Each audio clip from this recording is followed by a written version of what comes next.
C'est moi je l'avais éteint plutôt que de l'allumer.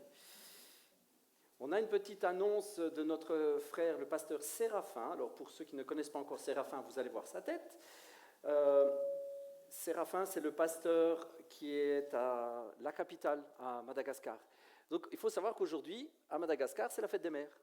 Donc, ils nous ont envoyé un message, et à vous, toutes mes sœurs, ils ont envoyé un petit message. Donc, on va les écouter. Ils ont eu l'attention de faire un petit message. La vidéo arrive, ne vous inquiétez pas, il n'y a pas que le son.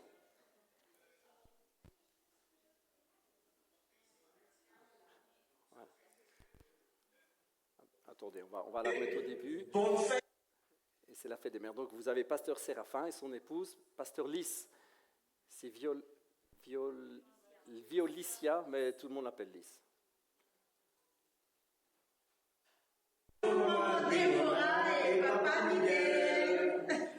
Attends que la célébration des fêtes des mères aujourd'hui ici à Madagascar, nous sommes très heureux et vous saluer. Bonne fête, maman Déborah.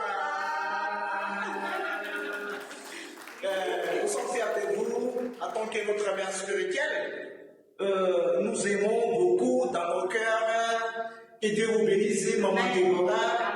Que Dieu vous bénisse, que Dieu vous bénisse. Nous aime trop dans nos cœurs. Et pour les moments dans l'église Vivia aussi à Belgique, bonne fête à tous les moments. Que Dieu vous bénisse à tous.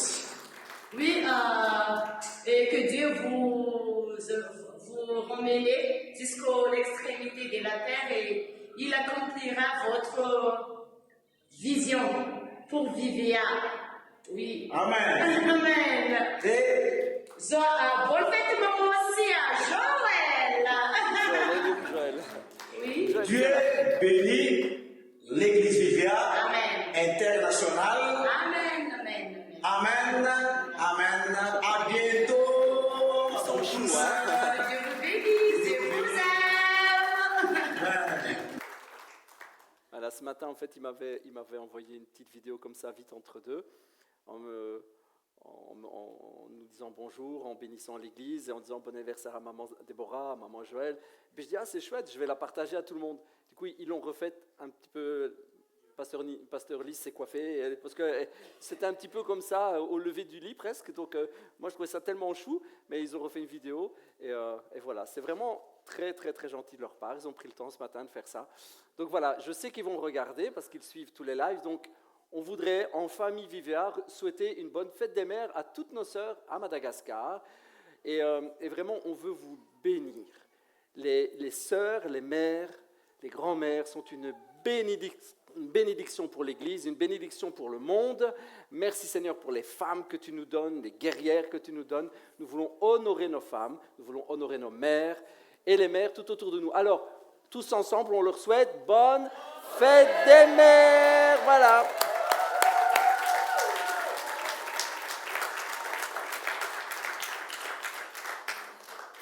Voilà.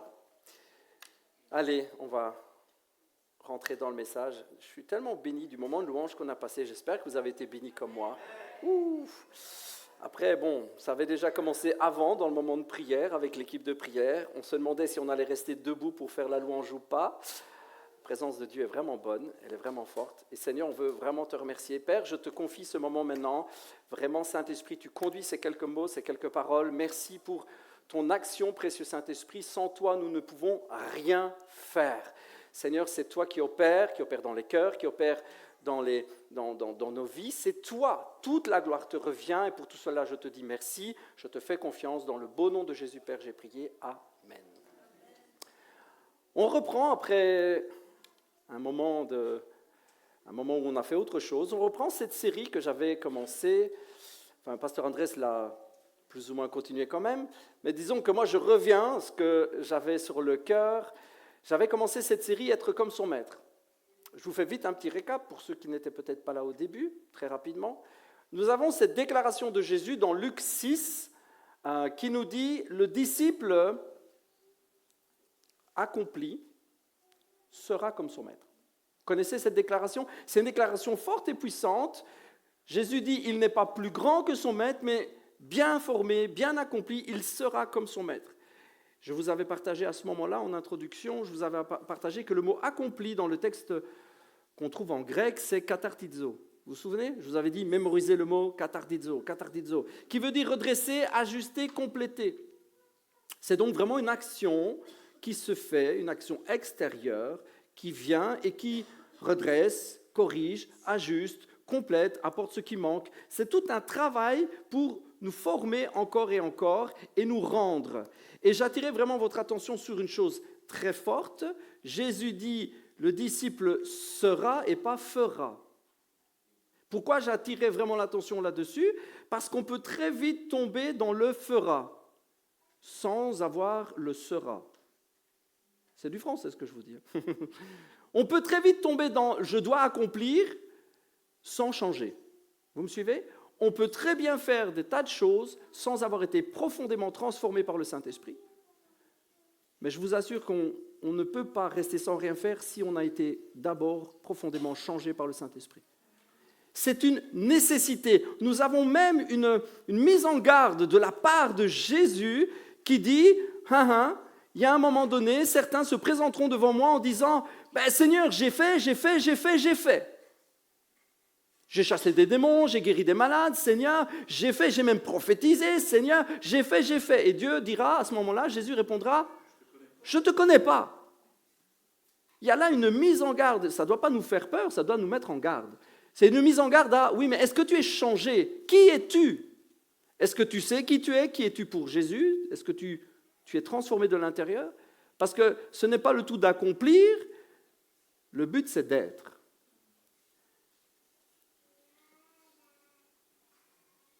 Mais il est certain que nous avons des œuvres à faire.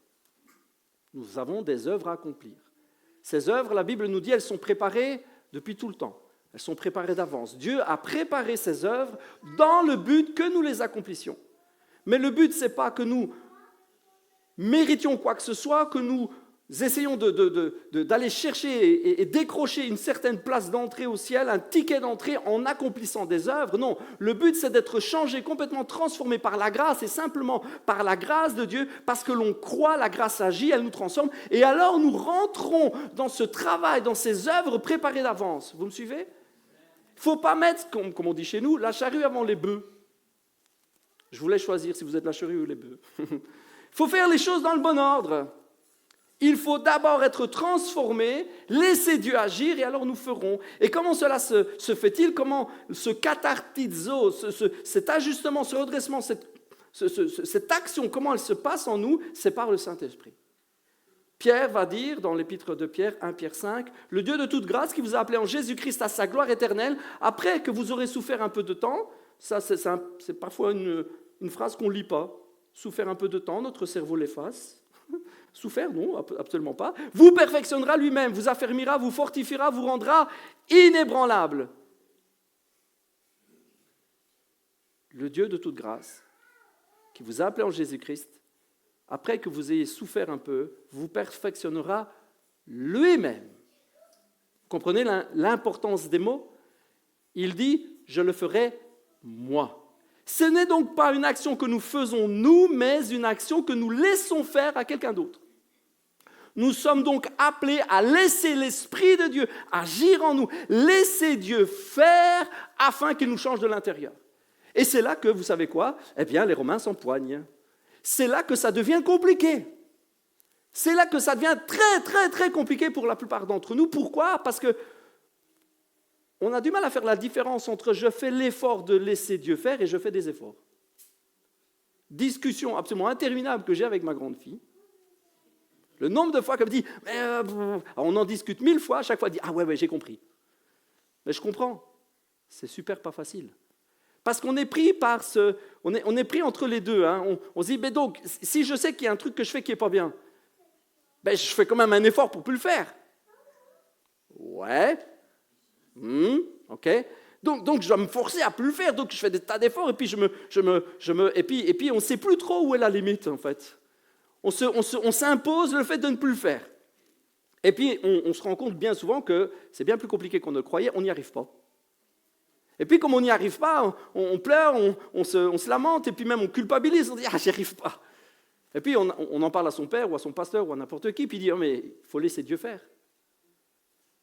Puis la personne dit « Ok, bah donc je n'ai rien à faire alors, je laisse Dieu faire ». Puis alors elle recommence à zéro, parce que du coup, elle continue à faire le truc. On tourne un peu en rond parfois. Hein. C'est « Bon, je fais ou je ne fais pas ?» Ben, il ne faut pas faire. Mais alors, je fais rien, je continue. Mais si, parce qu'il faut quand même faire un effort. On s'y perd parfois. Pourtant, la chose est simple. L'effort est dans la soumission de notre propre chair à Dieu. En fait, il y a un combat en nous. Il y a devenir le disciple, vous savez, c'est beaucoup « je m'abandonne à sa volonté ». En fait, c'est presque que ça. Être un disciple de Christ, c'est mettre sa propre volonté sous la volonté de Dieu. La soumission, quand la Bible nous parle de soumission, ce n'est pas « je te soumets à moi », jamais. C'est « je me soumets à toi », toujours. Quand la Bible nous dit « il faut vous soumettre à l'Éternel », ce n'est pas Dieu qui nous soumet à lui. Petite question au passage, est-ce qu'il pourrait le faire? C'est Dieu quand même, hein, excusez-moi du peu. C'est Dieu, il pourrait. Un claquement de doigts, une seule parole, un soupir, un battement de cils, et on est tous à terre.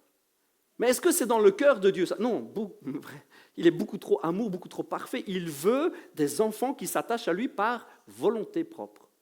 C'est son désir. Et là où nous devons faire des efforts, c'est soumettre notre propre volonté, c'est mettre notre cœur au diapason du sien, c'est avoir le même rythme, c'est avoir les mêmes pensées. Alors il y a un combat qui s'opère en nous, et avec l'aide du Seigneur, avec l'aide du Saint-Esprit, main dans la main, jour après jour, on reçoit de lui et on soumet notre être. On soumet notre être. Et Seigneur, je ne veux plus être cette personne-là, je ne veux plus être ce gars-là, je ne veux plus être cette femme-là. Et c'est vrai que dans l'intervalle, eh bien, parfois, on se freine soi-même à ne plus faire la chose. Parfois, on rechute.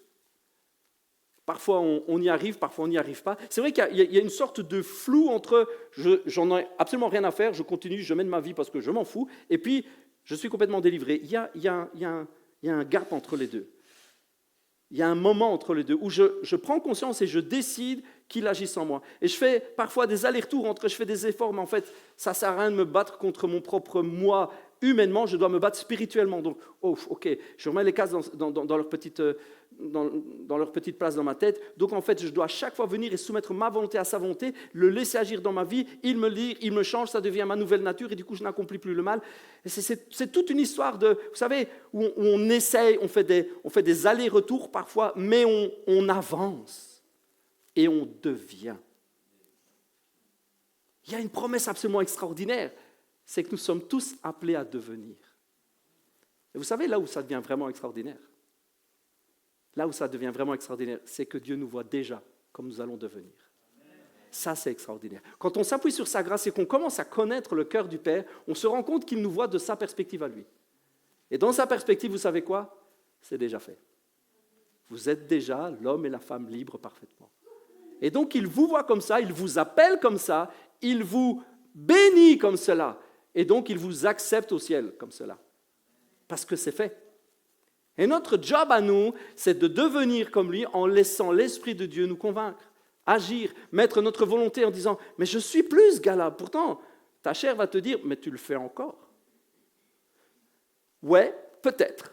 Mais mon cœur est attaché à Dieu. Mon esprit a pris vie en lui. Et je sais que mon esprit, je suis esprit, corps, âme, et je sais que mon esprit est pur devant Dieu. Mon esprit a été racheté, mon esprit a repris vie, j'ai donné mon cœur à Jésus, j'ai repris vie en lui, et je sais là que mon esprit est parfait, c'est lui que mon cœur, que mon Père regarde, et je sais que mon corps, mes émotions, mon âme, mes sentiments, tout ça, eh bien, ils doivent se détacher petit à petit. Donc, chaque fois, je reviens à la source et je dis, Seigneur, je te fais confiance, je te laisse agir en moi. Oui, je ne suis plus cette personne-là. Oui, mais ton corps, il fait encore. Eh bien, mon corps, il ne sait toujours pas qu'il n'est plus cette personne-là. Ah, c'est tout un truc, hein. C'est toute une histoire. Hein. Mais Dieu est bon. Dieu est bon. Et nous sommes appelés à devenir, avec le temps, inébranlables. Temps veut dire délai que Dieu sait. Ah ben ouais, c'est pas... en général, le chrétien, il lui faut 2 ans. Là, vous avez tous les chrétiens que ça fait au moins 20 ans, ils te disent 2 ans... 2 ans, tu peux toujours courir. Hein. Tout dépend. Dieu nous connaît. Nous sommes aimés de notre Père et il s'adapte à nous. Ce n'est pas toi qui es allé chercher Dieu dans le ciel. Il est venu te chercher. Et tu sais quoi? Tous les jours, il vient te rejoindre là où tu es. Et il t'aime. Est-ce qu'il est d'accord avec tout ce qu'on fait? Certainement pas. Mais est-ce qu'il nous aime quand même? Oui. Est-ce qu'il vient nous chercher là où nous sommes? Oui, tous les jours, à chaque instant. Et il nous tire à lui, il nous tire à lui. Il y a donc un certain temps, ce que Pierre dit ici, vous aurez souffert un peu de temps. Je vous souhaite que ce temps soit le plus court possible. Ce peu de temps, eh bien, c'est le temps nécessaire à travers des tas de choses que nous allons vivre pour que le Saint-Esprit nous travaille. Et vous savez quoi? Ce qui est dingue, vraiment dingue, dingo, c'est que Jésus lui-même a appris l'obéissance. Nous avons besoin d'un certain temps pour apprendre à obéir, apprendre à faire la volonté de Dieu, c'est-à-dire, toujours, je reviens sur, je le laisse agir en moi, il me transforme, et ma nouvelle nature n'accomplit plus les œuvres de la chair. Je vous donne un exemple tout simple, ok? Mentir. C'est pas bien. Tout le monde sait que c'est pas bien, que c'est pas la volonté de Dieu. Pas parce qu'il va nous taper sur les doigts, mais parce que c'est pas son cœur. Il est la vérité même. Il n'a chez lui aucun mensonge. Donc, ça ne peut pas être de lui. Donc, si on le fait, on n'est pas de lui. On comprend. Hein? Donc, Dieu veut que nous soyons vérité, entièrement, sans tromperie, sans fausseté, avec un amour sincère, vrai les uns pour les autres, sans rien cacher, que nous soyons vrais dans nos affaires, dans notre travail, dans nos finances, que nous soyons vrais avec nos enfants. Vous pouvez lui dire que c'est la petite souris qui vient voler les dents sous l'oreiller, mais c'est un mensonge. Pas de culpabilité, mais ce n'est pas comme ça que vous allez ancrer des vérités dans son cœur. Parce qu'il y a toujours un jour où on se rend compte que ce n'était pas vrai. Et là, il y a quelque chose qui s'effondre dans le cœur d'un petit bout de chou, et puis tout d'un coup, il se rend compte que parfois, on ment quand même. Très mauvais pour moi. Très mauvais. Je laisse ça sur le cœur. Il y a peut-être quelqu'un qui avait fait le coup il n'y a pas longtemps. Je dis ça, parce que souvent, quand ça monte sur le cœur, c'est que... Il n'y a pas de condamnation. Mais vous savez, on élève les enfants tout petits avec des vraies valeurs. Mon papa n'a jamais fait ce genre de truc. Encore une fois, pas de condamnation. Mais il n'a jamais fait ça. Mon père tout petit nous a dit la vérité. Gamin, pas de souris. Pas de Père Noël, pas de Saint-Nicolas. Et les cadeaux alors? C'est papa qui les fait, et maman qui les fait. Vous savez quoi? Ça m'a bien plu quand j'étais petit, cette idée. J'ai dit, c'est mon papa et ma maman, ils m'aiment, c'est normal. J'aime bien les papis avec des barbes blanches, mais franchement, qu'est-ce qu'ils viennent faire dans l'histoire, quoi? Je peux me battre continuellement contre le mensonge, je continue mon exemple. Je peux faire des tas d'efforts pour retirer ma bouche. Je peux me battre contre moi-même en disant « Ah, il ne faut pas que je mente », mais de temps en temps, je dérape encore. Ou je peux aussi laisser le Saint-Esprit me transformer, me mettre à aimer tellement la vérité, Jésus, à aimer son cœur, à le laisser transformer mon cœur, à lui dire jour après jour « Transforme-moi, je veux penser comme toi, je veux avoir le même regard que toi. Seigneur, je veux que mon cœur batte au rythme de ton cœur. » Je vous dis mes prières. Seigneur, je veux avoir la même perspective, je veux avoir le même cœur, les mêmes pensées. Seigneur, je veux être rempli de toi. Je veux penser comme toi. J'aime la manière dont tu penses, j'aime la manière dont tu fais les choses, j'aime la manière dont tu as créé, j'aime ce que tu fais, j'aime tes déclarations, j'aime comment tu aimes. J'aime, Seigneur. Donc, je veux aimer la vérité. Je me suis mis à demander à Dieu, je veux aimer la vérité. Vous savez ce qui se passe? Tiens, il répond. Donc, je me suis mis à aimer la vérité, mais à aimer à un point. Et vous savez ce qui s'est passé avec le temps? Je me suis mis à détester le mensonge. Vous pouvez demander à mes enfants. Quand ils viennent avec un truc... Oui, mais alors, il y a grève des bus. On va à l'école en bus. Donc, s'il y a grève des bus, on ne va pas à l'école. Oui, mais je peux te conduire. Oui, mais j'aurai une attestation de la tech. Véridique. Là, je leur dis cash. Moi, je ne te signe pas ton billet d'absence. Je ne te le signe pas. Je ne participe pas au mensonge. Oui, mais techniquement, on y va en bus, donc, si on n'y va pas, c'est normal. Je sais, c'est moi qui te conduis au matin à l'arrêt de bus tous les jours, je sais que tu prends le bus, mais c'est un mensonge. Parce que l'idée, c'est pas « Ah, il y a grève de bus, donc je ne sais pas aller à l'école ». Non, non, non. Mon moyen habituel de m'y rendre, il n'est pas là. Mais est-ce qu'il y a une autre solution? Ouais, je leur ai déjà dit, tu peux aller à Pâtes. Mais non, je les conduirai. D'ailleurs, quand le bus est en retard, qu'est-ce qu'elle me dit? Papa, tu nous conduis, s'il te plaît? Et je les conduis. Vous comprenez? C'est pas que je suis légaliste à mort, c'est que je me suis mis à détester le mensonge sous toutes ses formes. Quand je vois un truc qui est faux, il y a un nœud qui se fait à l'intérieur. Pourquoi? Parce que je me suis forcé à dire je ne peux pas mentir, ou parce que je me suis mis à aimer la vérité plus que tout? C'est ça le principe. Je laisse Dieu agir en moi. Et à travers un certain laps de temps, alors que nous soumettons notre volonté, que nous cherchons son cœur, Dieu nous transforme, l'Esprit de Dieu nous transforme, et nous devenons différents, et nous apprenons l'obéissance. Parce que tout disciple qui est comme son maître, obéit comme son maître. Aujourd'hui, on va parler d'obéissance. Parce que l'obéissance, c'est méga important. Et Jésus a appris l'obéissance.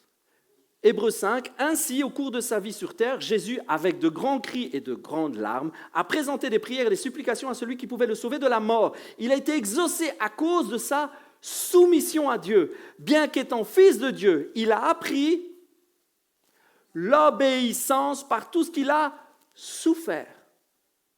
Et je viens de vous lire un passage juste avant qui dit « Quand vous aurez souffert un peu de temps, Dieu vous perfectionnera, Dieu agira en vous. » Oui, c'est lié. Ça tient la route. Nous devons donc, par certaines choses que nous souffrons, je ne glorifie pas la souffrance. Je ne suis pas en train de dire plus on a mal, mieux c'est. Je ne suis pas du tout dans ce truc-là. Ce n'est pas ça que je suis en train de dire, mais c'est normal. Il y a des choses qui s'opèrent à travers des séparations que nous opérons en nous, à des choses qu'on lâche, à des larmes versées parce que Seigneur, je me rends compte et je veux être comme toi. À travers la repentance, à travers tout ça, tout ce que nous souffrons humainement nous amène à nous approcher de Dieu. Et à travers cette obéissance que nous apprenons, Dieu nous transforme. Et pas que nous devenons des bons petits soldats qui font tout. Non, notre nature change. Et alors que notre nature change, nous faisons le bien. Quand tu seras, tu feras. Amen, Pasteur Miguel. Quand tu seras, alors tu feras. Parce qu'alors tu ne le feras pas sous la contrainte, tu le feras avec joie parce que c'est ta nouvelle nature. Il y a un moment, c'est plus fort que toi, il faut que tu le fasses. Mais qu'est-ce qui se passe? On entend les chrétiens dire l'inverse, c'est plus fort que moi, je ne peux pas le faire. Jésus a donc appris l'obéissance à travers ses souffrances. Et il y a là quelque chose qu'il faut vraiment saisir. On nous parle même, dans les Écritures, c'est dans les épîtres de Jean, d'un fameux antichrist qui doit venir. Vous avez déjà entendu ça? Eh bien, Jean nous dit que l'esprit de l'antichrist, c'est celui qui ne croit pas que Jésus est venu en chair, qu'il est venu humainement. 1 Jean 4, et je vais vous expliquer pourquoi je parle de ça. Mais attention, mes chers amis, ne vous fiez pas à n'importe quel esprit. Mettez les esprits à l'épreuve. 1 Jean 4. Pour voir s'ils viennent de Dieu. En fait, il y avait un PowerPoint prévu, mais c'est vraiment pas grave. Je vous lis les passages. Mettez-les à l'épreuve, les esprits, pour voir s'ils viennent de Dieu. Car bien des prophètes de mensonges se sont répandus à travers le monde. La Bible nous dit, tout ce qui se fait aujourd'hui s'est fait avant, et tout ce qui s'est fait avant se fera aujourd'hui. Donc s'il y avait des prophètes de mensonges à l'époque, il y en a encore. Voici comment savoir s'il s'agit de l'Esprit de Dieu. Tout esprit qui reconnaît que Jésus-Christ est devenu véritablement un homme vient de Dieu. Tout esprit, au contraire, qui ne reconnaît pas ce Jésus-là, celui qui est venu en tant qu'homme, ne vient pas de Dieu. C'est là l'esprit de l'Antichrist, c'est lui qui le dit, dont vous avez entendu parler, dont vous avez entendu annoncer la venue. Eh bien, dès à présent, cet esprit est déjà dans le monde. Il y a une pensée dont nous devons nous méfier, mais à 8 millions %, c'est cette pensée-là. Qu'est-ce que ça vient faire dans l'obéissance? Je vous explique. C'est très important de réaliser que Jésus est venu en tant qu'homme. 100% Dieu, mais 100% homme. La Bible nous dit bien, c'est ce que nous croyons, ça fait partie des fondements de ce que nous croyons chez Vivea et de la foi chrétienne, c'est ce que nous croyons, Jésus est venu pleinement homme. Il n'était pas super-héros caché, le soir il ne devenait pas tout vert, il ne volait pas dans l'espace, non, c'était un homme. Il était fatigué le soir, il devait aller aux toilettes, il devait manger. C'était un homme. Et tout ce qu'il a affronté dans cette vie, toutes les souffrances qu'il a affrontées dans cette vie, c'était en tant qu'homme. Pourquoi c'est important? Parce que si on ne croit pas vraiment fondamentalement cela et qu'on se dit, oui, mais bon, c'est Jésus quand même. Je dois être comme mon maître, mais bon, il y a moi, puis il y a Jésus, quoi. Il est quand même high level. Si on commence à penser, oui, mais Jésus, c'est quand même le Fils de Dieu, on ne va quand même pas dire le contraire. Ouais, c'est biblique. Donc, s'il est Fils de Dieu, quand il a résisté, quand il s'est battu, quand il a souffert, bon, c'était quand même en étant Fils de Dieu. Ouais. Et donc, s'il était, il était plus fort que nous. Et s'il était plus fort que nous, c'est normal que nous, on n'y arrive pas vraiment.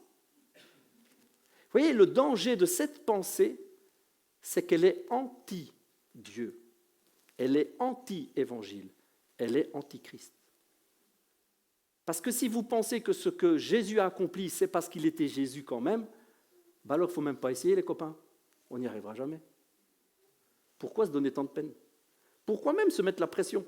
Vivons donc tranquille ou bilou. C'est Jésus. Et en plus, il le sait, lui, donc sa grâce effacera tout ça. Pourquoi se mettre la pression? Cette pensée, ça peut vous détruire quelqu'un. On pourrait croire que ouais, mais je ne vois pas en quoi Jean dit que c'est antichrist. Ça flingue la pensée de Christ. La pensée de croire que on ne sera jamais capable de le faire comme Jésus est une pensée anti-Dieu. Jésus est venu sur terre pour nous dire « Je vous rends capable comme moi ». Et pour le faire, il est venu en tant qu'homme. C'est pleinement homme qu'il a souffert toutes ces souffrances. C'est pleinement homme qu'il a résisté à toutes les tentations. C'est pleinement homme qu'il est mort sur la croix. Pleinement, il a tout senti, mon ami. Il a tout senti, les clous, les fouets, les boules qui rentraient dans son dos, les crachats, les injures, la séparation de son père, tout ça, toutes ces émotions, il les a vécues vraiment. Quand il a été tenté, peut-être un jour, une jolie fille est passée, quand il a été tenté, parce qu'il a été tenté en toutes choses, sois pas choqué de ce que je dis, il a été aussi tenté de coucher avec les femmes, qui n'était pas quelque chose d'anodin, enfin je veux dire, ça arrive à tout le monde. Il a été tenté, Il dit, oh non, pas Jésus. Ben si, il a été tenté en tout. Donc ce jour-là, quand c'est arrivé une fois, 2 fois, 10 fois, j'en sais rien, quand la tentation est arrivée, eh bien, c'est comme un mec qui a résisté à ça. Ce n'est pas comme un Dieu qui n'a aucune sensation. Moi, je ne ressens rien. Une jolie fille qui avait, malheureusement, elle se baignait, on voit un petit peu son dos, un peu trop. Non, mais moi, je ne ressens absolument rien. Non! Il sait ce que tu vis quand tu vois quelque chose que tu ne dois pas voir. Il le sait. Il a résisté, mon frère. Il a résisté à ça. Il sait ce que c'est. Ma sœur, quand toi, tu es tentée d'aller voir aussi un peu de porno sur Internet, il le sait. Il sait ce que c'est. J'ai perdu personne. Quand tu es tenté de boire, de fumer, de voler, de mentir, il sait ce que c'est. Est-ce que tu crois que Jésus n'a jamais eu la tentation de mentir? Un moment pour une situation ou une autre, quelle qu'elle soit, tu ne penses pas qu'à un moment, le diable est venu souffloter à son oreille, t'as qu'à dire que c'était pas toi. C'est pleinement homme qu'il est venu. Cette pensée, nous devons la recevoir, la vivre et y croire à 8 millions de %. C'est ce qui nous permet aujourd'hui de dire et de déclarer, si tu l'as fait, Seigneur, tu me rends capable de le faire. C'est là-dessus que tout se base. Si vous ne croyez pas que vraiment Jésus l'a accompli, alors vous avez un gros problème de fondation. Vous n'y arriverez jamais. Il y a toujours un moment, la pensée qui va dire, oui, mais bon, Pasteur Miguel, il peut crier tout ce qu'il veut crier, prendre toute la passion qu'il veut. Jésus, c'est Jésus, quoi. Je sais dans l'esprit que je dois insister aujourd'hui là-dessus. On ne passera pas le step d'après si on ne croit pas que Dieu nous rend capables d'absolument tout. Nous ne passerons pas le stade d'après, nous ne passerons pas dans la saison d'après si nous ne croyons pas que tout, absolument tout est accompli, que tout est possible à celui qui croit. Si on ne croit pas ça, si on ne croit pas que humainement nous pouvons avec la grâce de Dieu accomplir tout, absolument tout ce que Jésus a fait, si nous ne croyons pas ça, je peux vous le dire aussi cash, on est foutus.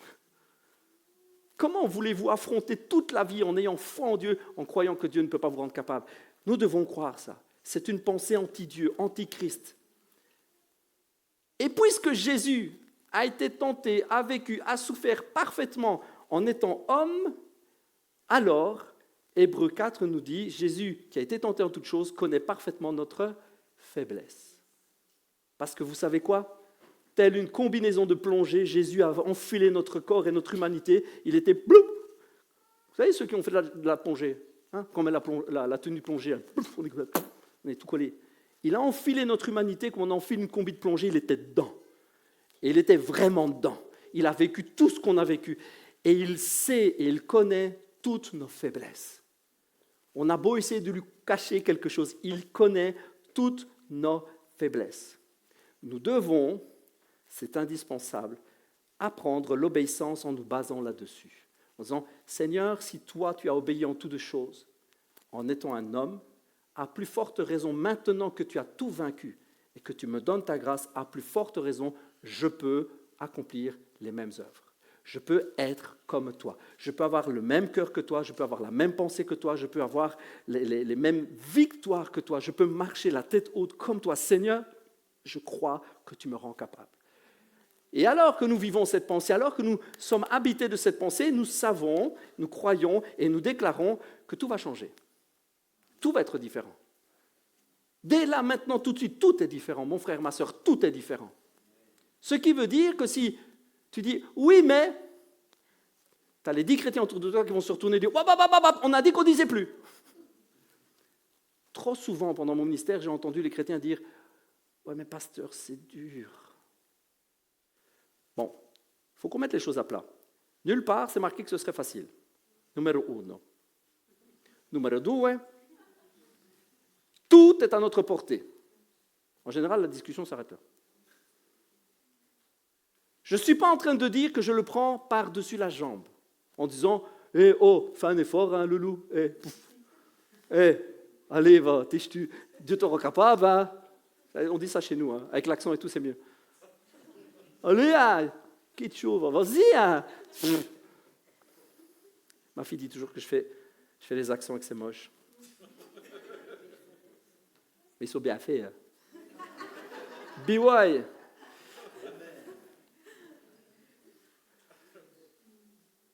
On ne le prend pas par-dessus la jambe. Mais il y a une chose qui nous libère. C'est la vérité. Donc si on camoufle la vérité en disant « ouais, je te comprends, c'est tellement dur, tu sais, ouais, je sais pas, écoute, on va continuer à prier, puis Dieu est bon. » Comprenez que tout ça, c'est un langage très chrétien, très correct. Ouais, non mais c'est pas facile, puis tu sais, Dieu connaît, hein, puis il sait, il connaît, et tu sais, on va continuer à prier, puis ouais, prends courage, ça va aller. Ça paraît bien, hein, ça fait très pastoral. Hein. Le pasteur, il est vraiment sympa. Hein. Mais ce que je viens de dire là ne libère personne. Hein. Par contre, si je viens dire, je sais, j'ai les mêmes combats, Jésus avait les mêmes, mais tu sais, on a une solution. Premièrement, on va arrêter de se plaindre. On va arrêter de se lamenter, on va arrêter de se sentir coupable. Tout est à la croix. Ça, c'est une vérité absolue. Tout est là. Maintenant, est-ce que tu veux vraiment? Oui, bien sûr que je veux vraiment. Alors, on va le proclamer. On va arrêter de se positionner comme la victime, on va se positionner comme le vainqueur. On va prendre la perspective de Dieu et regarder dans l'autre sens. Toi, tu regardes ton corps, ta chair, ton humanité qui pêche. Eh bien, tu sais quoi, on va se mettre dans la perspective de Dieu, on va regarder ton esprit qui est sauvé. Et ton esprit, là, qui va soumettre la chair à lui, par l'aide du Saint-Esprit. Yeah. On va se positionner comme ça, on va commencer à déclarer « Je suis vainqueur. Je suis libre. » Ça change tout. Si on ne fait pas ça, si on se laisse toujours, ouais, c'est vraiment dur d'être chrétien. Tu sais, en plus, les jours sont mauvais. Hein. La Bible, elle a dit que... Je ne peux pas m'empêcher, excusez-moi, mais... Parce que ça, je l'entends 1000 fois. La Bible dit que dans les derniers jours... Mais oui, on le sait, mais qu'est-ce que ça change au fait que Jésus nous a rendus vainqueurs? Elle a dit que dans les derniers jours, ce serait dur. Mais elle n'a jamais dit que c'était facile dans les premiers. Ah mais ouais, mais le truc c'est qu'on est champion pour comprendre tout à notre manière. Où tu vois dans la Bible que Jésus a dit, les premiers jours ça va être, alors là, tranquillou, bilou les gars, tranquille, c'est tellement facile. Tu trouves que les apôtres ont eu facile? Après, il dit dans les derniers jours, ça ne va pas aller en s'améliorant. Ok. Mais il te dit aussi que là où la grâce abonde, non, je l'ai dit à l'envers, là où le péché abonde, la grâce surabonde. Alors on a chauffé un peu plus fort la marmite, le péché augmente. T'inquiète pas, Jésus il tourne aussi les boutons, eh bien la grâce augmente. Ouais, mais tu sais, moi, dans ton milieu, il augmente la grâce, t'inquiète, il te donne l'autorité et la puissance. Ouais, mais tu sais, dans mon pays, dans ton pays, c'est la même chose, Dieu augmente la grâce. Il est avec toi partout où tu vas, il a tout vécu, il a tout surmonté, tout est accompli. J'entends beaucoup trop souvent encore aujourd'hui, c'est trop dur, j'y arriverai pas. Ça fait combien, toi, papa, pasteur? Ça fait combien, toi, ma sœur? Ça fait combien, toi, responsable d'église? Ça fait combien de temps que tu te bats? Oh, purée, toutes ces années, oh, j'y arriverai jamais. Je l'ai entendu combien de fois, ça? Ah ouais, moi, j'ai l'impression que j'ai fait 10 ans de désert et je ne roule pas les mécaniques. C'est qui m'a tenu? Bah, c'est Dieu. Ça veut dire que s'il faut encore faire 10 ans, amen. Seigneur, tu sais que c'était un exemple. Je prenais un exemple. Non, s'il fallait encore 10 ans, amen. Je lisais il n'y a pas longtemps dans ma lecture de chaque jour, je lisais Abraham, Isaac, mais les années qu'ils ont attendu, les gars. Et puis je repensais à Moïse, avant d'être appelé vraiment dans un ministère de grand leader, 40 ans 40 ans avec un troupeau de moutons 40 ans. Mon papa, il a tenu les moutons quand il était gamin aussi. Et il m'a dit, on s'ennuie. Ah, c'est ça qu'il m'a dit. Souvent, il dit, je regardais le ciel. Déjà que c'est une activité où tu t'ennuies, mais 40 ans. Ouais, mais après, il a tenu 40 ans avec un peuple qu'il fallait quand même se le farcir, excusez-moi. Et il a tenu le coup. Hein. Ouais, et de temps en temps, il a quand même pété une case. Hein. Le rocher, il ne devait pas frapper sur sa tête, il devait lui commander. Au passage, vous avez remarqué comme après, Dieu demande des comptes. Hein. Parce que Moïse avait beaucoup reçu, puis Dieu lui dit, je t'avais dit de parler au rocher, pas de taper sur sa tête. Tu sais quoi, du coup, tu vas t'arrêter là. Je pense que tu as atteint la limite de la... Je sais que la plupart voient Dieu qui punit Moïse. Moi, je vois Dieu qui sauve Moïse. Ah, j'essaie de toujours voir dans l'autre perspective. Moi, je vois un Dieu qui dit à Moïse, hop, on va arrêter là parce que je pense que tu as atteint la limite. La prochaine fois, tu vas taper pas sur la tête du rocher, sur la tête des gens. Non, mais moi, c'est ce que je vois. Hein. Je dis ça sérieusement. Moi, ce que je vois, c'est Dieu qui dit, Moïse, tu sais quoi, tu ne vas pas entrer dans le pays promis. Tu t'arrêtes là, tu vas le regarder de loin. Comme ça, tu vois hein, tout le travail que tu as accompli. Tu vois, hein, regarde. Il dit, waouh. Bon, ok, allez, viens, on rentre à la maison. Dieu aime vraiment. Hein. Et je pense que Moïse, il a atteint le degré de... On ne lui jette pas la pierre, hein, parce que je pense que nous, après une semaine, moi, je remets mon tablier. Je dis, Seigneur, le peuple là, tu fais ce que tu veux avec. Hein. Moïse, il n'a pas arrêté d'intercéder. Seigneur, ne punis pas ce peuple. Qu'est-ce qu'ils vont dire de ton grand nom? Seigneur, les autres autour, Seigneur, pitié, pitié, pitié. Moi, la première semaine, je leur dis, vas-y, on recommence avec des autres. Dieu est bon. Nous ne pouvons pas avoir cette pensée de « j'y arriverai pas ». Nous devons avoir la perspective de Dieu. Et c'est par cette obéissance qui s'installe dans notre cœur, c'est par tout cela que nous allons grandir et devenir matures. 1 Jean 2. Je vous écris ceci, enfants. Vos péchés vous sont pardonnés à cause de ce que Jésus-Christ a fait. Je vous écris ceci, Père. Vous connaissez celui qui est dès le commencement. Je vous écris ceci, jeunes gens. Vous avez vaincu le diable. Je vous le confirme, enfants. Vous connaissez le Père. Je vous le confirme, Père. Vous connaissez celui qui est dès le commencement. Je vous le confirme, jeunes gens. Vous êtes forts. La parole de Dieu demeure en vous et vous avez vaincu le diable. Jean. C'est fait. La famille, c'est fait. C'est fait. Il le dit à 2 reprises. Je vous le dis, puis je vous le confirme. C'est fait. Vous avez vaincu. Nous sommes appelés, nous sommes destinés, nous sommes élus, nous sommes vainqueurs. C'est fait. C'est fait. On a peur de l'obéissance en tant qu'être humain parce que c'est synonyme de punition, de je rate, de culpabilité, de je me suis loupé. On a peur de l'obéissance, ça nous fait peur. Ça rappelle les fessées quand on était petit, ça rappelle les mauvais points à l'école. On a peur, on a peur, on a peur. Mais Dieu est bon. Dieu est bon. Lui obéir, c'est devenir des adultes matures. Lui obéir, c'est grandir. Lui obéir, c'est ressembler à Jésus. Lui obéir à travers la souffrance parfois, c'est ressembler à notre maître, c'est être comme lui. Qui veut être comme Jésus? Eh bien, il faut apprendre à obéir. Tu veux être comme Jésus, tu veux pouvoir après, tu veux agir comme lui et puis accomplir les œuvres comme lui, être comme lui, tout transformer à l'intérieur. Eh oh, apprends à obéir. Apprends. Ça s'apprend comme tout le reste. Ça s'apprend comment? En passant du temps avec lui, en lui demandant son avis sur tout, et en le laissant nous changer, en lui donnant la permission. C'est quand la dernière fois que tu as dit, Seigneur, je te donne tous mes droits? Voilà les clés de la maison, voilà les clés de la voiture, je te donne tous mes droits. Les cartes de crédit, t'as tout. C'est quand la dernière fois qu'on a fait ça?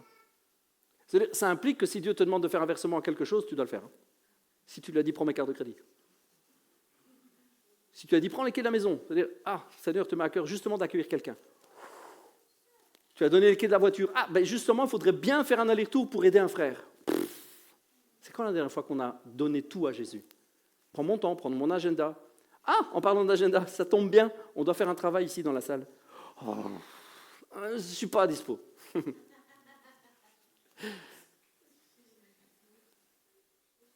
Je te donne tout, Seigneur. Ça tombe bien, on cherche encore des personnes qui vont nous aider à nettoyer, à faire des trucs. Nettoyer, Seigneur. Obéir. Faire ce que Dieu nous dit.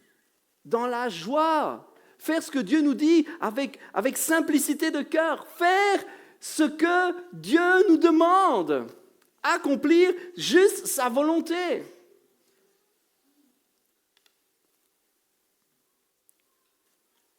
Les Écritures nous disent que la parole de Dieu, elle est efficace. Elle est tranchante. Comme une épée. À double tranchant. Et elle pénètre jusqu'au plus profond de l'être humain. Jusqu'à séparer, jusqu'à atteindre âme et esprit. C'est la manière d'accomplir la volonté de Dieu. Il faut se plonger dans sa volonté, dans sa parole et laisser l'esprit aller jusqu'au plus profond de notre cœur.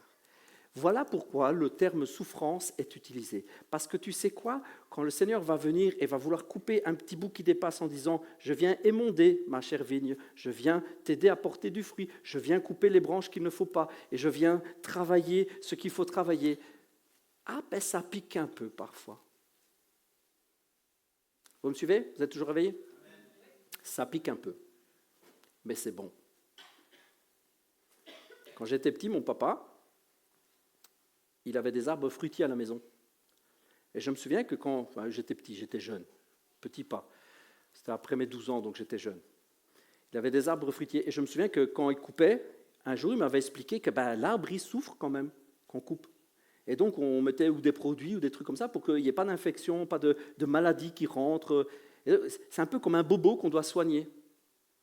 Ça fait bobo, ça fait mal. Mais j'ai remarqué qu'été après été, on avait des fruits. C'est bon, les fruits. Il y a un fruit qui pousse dans la souffrance. Il y a un fruit qui pousse à travers quelque chose qu'on doit couper. Mais ce fruit-là est bon. Ce fruit-là est bon. Il y a le Saint-Esprit qui te dit de te séparer de telle et telle personne. Aïe, ça pique. Je l'aime bien, moi. C'est un chouette pote. Ouais, mais ce pote, il te dit à chaque fois, et on sort vendredi? Ouais, allez, on boit un coup, c'est rien. Ce pote, c'est pas lui, c'est pas lui qui est mauvais, mais c'est son influence, c'est par toi. Tu vois, c'est pas parce que c'est interdit ou que tu es obligé, mais est-ce que tu veux le même cœur que Dieu? Est-ce que tu veux la même maîtrise que lui? Est-ce que tu veux la même pensée? C'est par toi. C'est par toi. Mais ça pique, ça fait mal, t'inquiète pas, je sais, ça fait bobo. Mais il y a un fruit après. Seigneur, tu me demandes de me séparer de telle activité que j'aime ou de ne pas faire ça. Moi, j'aime bien. Puis Puis ça me donne une certaine satisfaction, tu vois, Seigneur, ça me plaît. Puis je sais, ça pique. Ça fait un peu mal, ça fait bobo, mais il y a un fruit après. Et tu sais quoi? Il y a une bénédiction qui est bien plus grande que la satisfaction que tu as du moment. C'est pour ça qu'il est écrit que les souffrances actuelles ne sauraient être comparées à la gloire à venir. C'est parce qu'il y a un bobo dans la séparation qui doit être, c'est vrai, après guéri, mais la bénédiction qui suit est bien plus grande. Bien plus grande.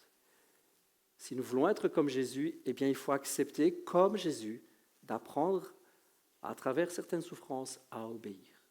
Et cette obéissance, eh bien, nous fait grandir. C'est une perspective absolument extraordinaire quand on la voit selon le cœur de Dieu.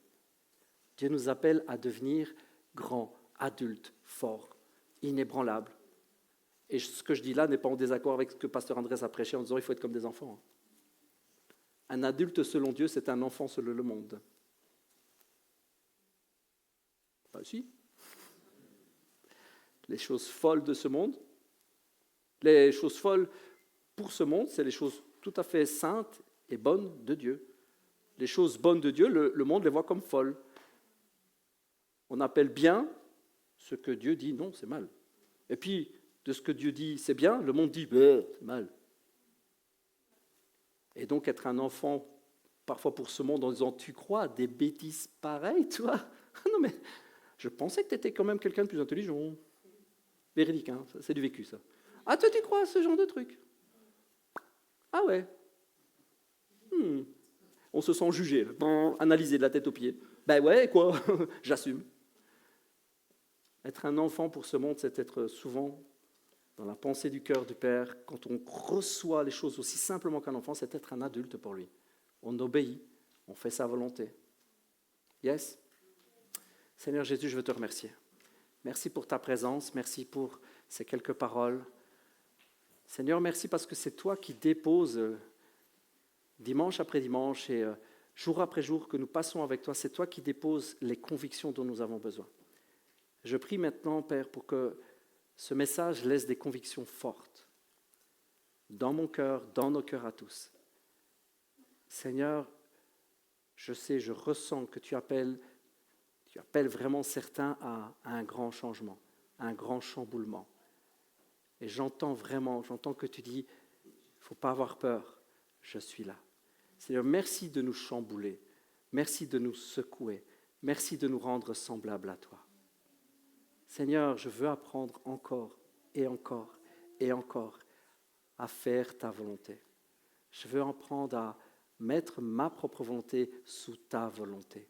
Seigneur, ce n'est pas la première fois, ça pique un peu, mais qu'est-ce que je suis heureux après.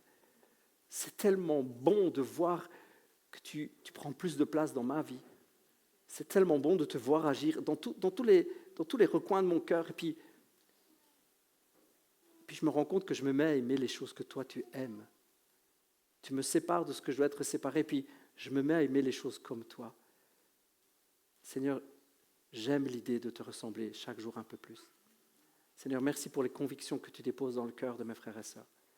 Merci pour la famille que nous formons. Merci parce que nous sommes là pour nous soutenir les uns les autres. Merci pour ta présence. Merci pour ta paix. Seigneur, merci pour les cœurs. Alors qu'on est en prière quelques instants, je voudrais juste vous inviter à, d'une manière très, très, très honnête, et ça ne regarde que vous et Dieu, je voudrais vous inviter à, une fois de plus, lui soumettre votre cœur. Je vous invite à le faire là où vous êtes, que ce soit à voix basse ou même dans votre cœur, peu importe. Mais là où vous êtes à réaffirmer, oui Seigneur, je te donne tout. Seigneur, je veux te laisser faire. Apprends-moi à t'obéir. Comme toi, Jésus, tu as obéi au Père jusqu'au bout, jusqu'à la mort de la croix. Apprends-moi à t'obéir.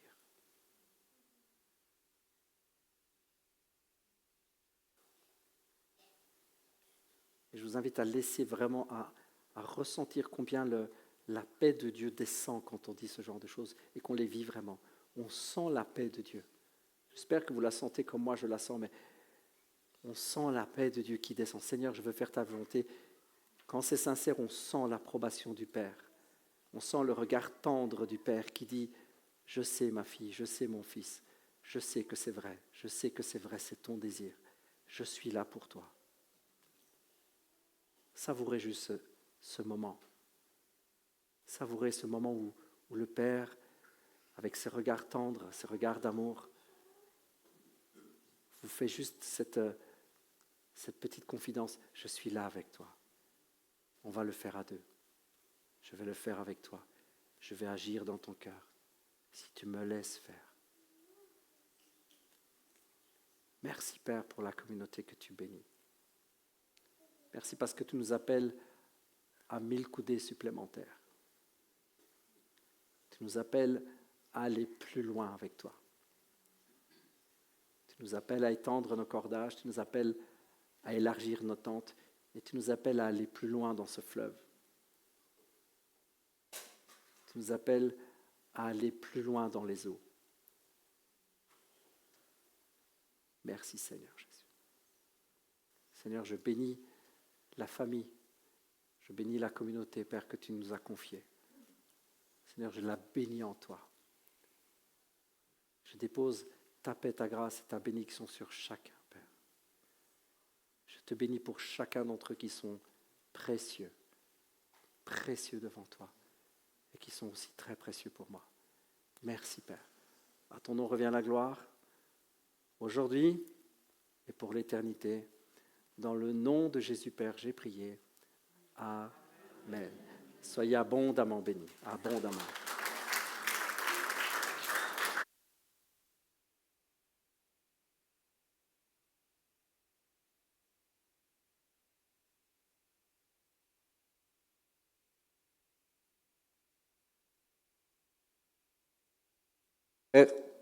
Le frère Jean-Paul a un petit témoignage. Alors, bonjour mes frères et sœurs. Alors, c'est un témoignage, j'ai senti le Saint-Esprit me le dire, juste, c'était la dernière phrase que Pasteur Miguel avait sortie pendant le prêche. Alors, ma femme et moi, on avait fait des démarches, on a eu plein d'étapes à passer, parce que ça tenait à notre cœur de pouvoir venir à l'aide des enfants, que ce soit adolescents ou des enfants qui étaient en difficulté, donc difficulté sociale. Alors, on a commencé les démarches. Les gens sont venus nous inspecter à la maison, voir comment on vit avec nos enfants. Et ils ont remarqué qu'on était chrétiens. On croyait vraiment en Dieu et pratiquants. Alors, un jour, on nous fait venir dans le bureau par le chef de chef. Il commence par dire, « Mais vous êtes africain ?» ?»« Oui. »« Mais il y a beaucoup d'Africains qui ont besoin d'aide. » »« Oui. » Et puis on ajoute, « Pourquoi aller à 8000 km ? Parce qu'autour de nous, on voit aussi des gens qui ont besoin d'aide. » Et puis il nous regarde. « Vous savez que vous êtes le premier couple africain de venir participer dans cette œuvre ?» Il dit, « Ah bon ? Alors, il y a toujours un début pour tout. » Et puis il dit, « Bon, j'ai étudié votre dossier. Si vous m'avez vu venir vous parler, c'est parce qu'on n'a pas encore fait ça. Jamais un chef vient directement voir le couple. Mais on voit que vous êtes très intelligent et très engagé. Mais on a appris, les chrétiens sont comme ça, ils aiment passer ci, ils aiment passer là, ils aiment passer ci. » Il dit, « Est-ce qu'on en a parlé ? » Non. Mais vous avez trop de valeur, les enfants là. Vous savez, les enfants là, ce sont des personnes qu'on a violées, qui ont tué, que les parents ont été emprisonnés parce qu'ils ont fait ceci, ils ont fait cela. Ce sont des enfants qui ont subi des conséquences qui peuvent venir perturber votre famille. On dit, oui, on sait. Dieu est là, il nous a enseigné, il nous a donné cette envie de pouvoir les encadrer. Mais est-ce que vous serez d'accord de laisser les enfants faire les mauvaises choses là qu'on n'aime pas, se droguer, à l'âge de mineur, sortir, venir enceinte, vous comprenez ce que je veux vous dire? Toutes les mauvaises choses. Vous supporterez ça? On dit, on va leur apprendre les bonnes valeurs. Ah bon? Vous allez les interdire? Non, on ne va pas interdire. On va leur montrer ce qui est bon et ce qui est mauvais. Et ce qui est bien pour leur avenir et ce qui est bien pour leur santé. Ah mais non, il faut laisser les enfants faire. C'est ça les valeurs d'aujourd'hui. C'est ce qu'ils ont ajouté. C'est ça les valeurs d'aujourd'hui. Donc les bonnes choses, comme pasteur a dit, devant Dieu, sont très mauvais devant les hommes. Et il faut vraiment faire très attention de ne pas fléchir devant ça. Il faut vous affirmer. Dire ça c'est bon, ça c'est pas bon. Même si vous ne voulez pas, mais ça c'est pas bon. D'accord? Que Dieu soit loué.